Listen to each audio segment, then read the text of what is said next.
गीता जीवन में धर्म, कर्म और प्रेम का पाठ पढ़ाती है। श्रीमद् भागवत गीता का ज्ञान मानव जीवन के लिए उपयोगी माना गया है। गीता संपूर्ण जीवन दर्शन है और इसका अनुसरण करने वाला व्यक्ति सर्वश्रेष्ठ होता है। गीता में श्री कृष्ण ने कहा है कि दो व्यक्ति हमेशा नई दिशा देकर जाते हैं। गीता में श्री कृष्ण ने कहा है कि जिंदगी में दो व्यक्ति हमेशा जीवन को नई दिशा दे जाते हैं, एक वो जो मौका देता है और दूसरा वो जो धोखा देता है। इन दोनों व्यक्तियों को कभी नहीं भूलना चाहिए। मौका देने वाले व्यक्ति का आभार जताना चाहिए, जबकि धोखा देने वाले को सबक की तरह याद रखना चाहिए। गीता में श्रेष्ठ व्यक्तियों के कुछ खास लक्षण बताए गए हैं। विपत्ति में धैर्य, वैभव में दया और संकट में सहनशीलता, यह तीन गुण ही हर व्यक्ति को आम से खास बनाते हैं।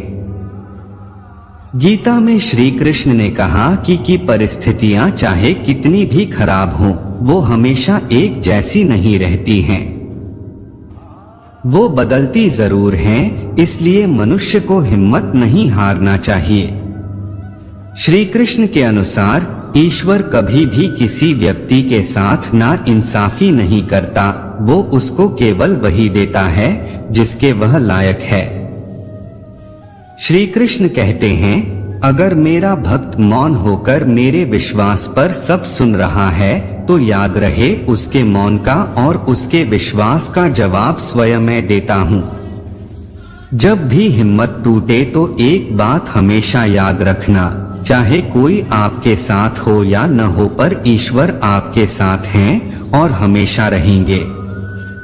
गीता के अनुसार परमात्मा कभी किसी का भाग्य नहीं लिखते हैं। जीवन के हर एक कदम पर हमारी सोच, हमारा व्यवहार और हमारा कर्म ही हमारे भाग्य लिखते हैं। गीता के अनुसार जिंदगी में हम कितने सही हैं और कितने गलत हैं, यह केवल दो लोग जानते हैं, एक परमात्मा और दूसरी हमारी अंतरात्मा। जब तक शरीर है तब तक कमजोरियां तो रहेगी ही, इसलिए कमजोरियों की चिंता छोड़ो और जो सही कर्म है उस पर अपना ध्यान लगाओ। जो व्यक्ति कर्म तो करता है परंतु वह स्वार्थ प्रेरित होकर फल की चिंता करता है, ऐसा व्यक्ति दुखी और बेचैन रहता है, क्योंकि उसे सिर्फ इस बात की चिंता रहती है कि फल क्या मिलेगा। उससे मत डरो जो वास्तविक नहीं है, न कभी था और न कभी होगा। जो वास्तविक है वो हमेशा रहेगा, उसे नष्ट नहीं किया जा सकता।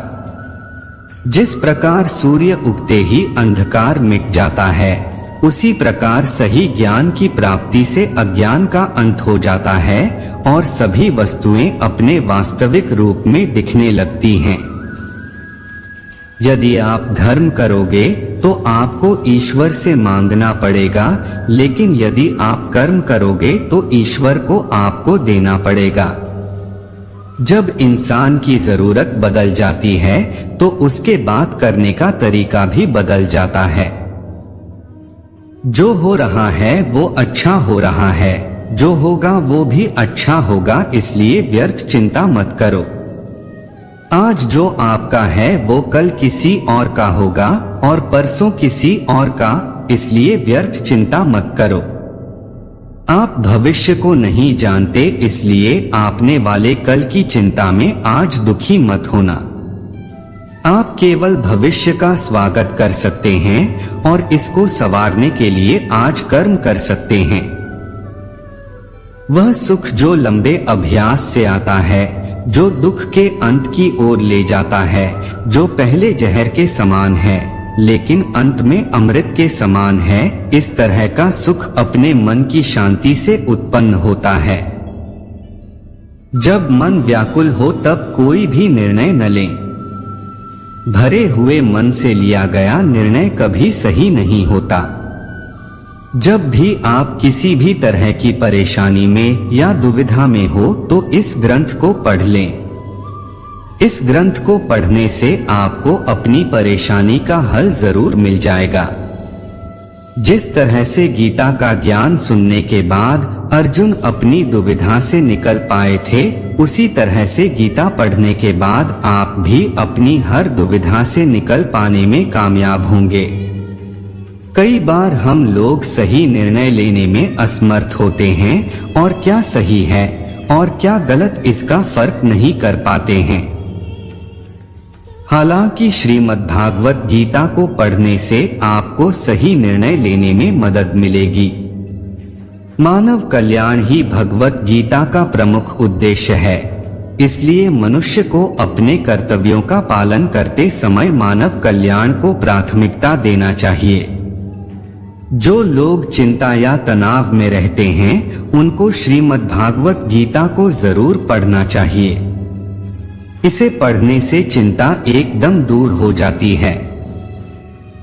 श्रीमद् भागवत गीता में लिखा गया है कि चिंता और तनाव से जितना हो सके उतना दूर रहना चाहिए। मेरा तेरा, छोटा बड़ा, अपना पराया मन से मिटा दो, फिर सब तुम्हारा है और तुम सबके हो।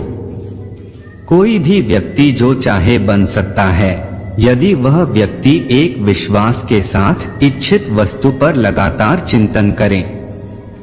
मनुष्य को परिणाम की चिंता किए बिना लोभ, लालच और निस्वार्थ और निष्पक्ष होकर अपने कर्तव्यों का पालन करना चाहिए।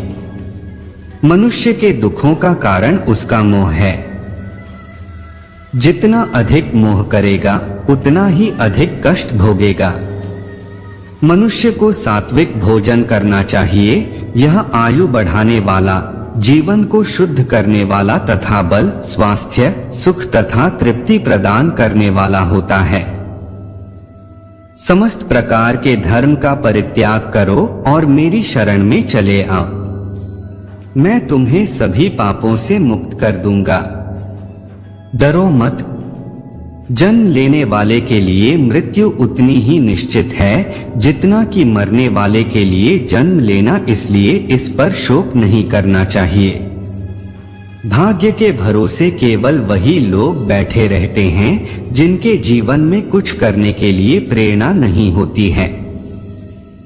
जब जब इस धरती पर पाप, अहंकार और अधर्म बढ़ेगा तो उसका विनाश कर पुण्य, धर्म की स्थापना करने हेतु मैं अवश्य अवतार लेता रहूंगा।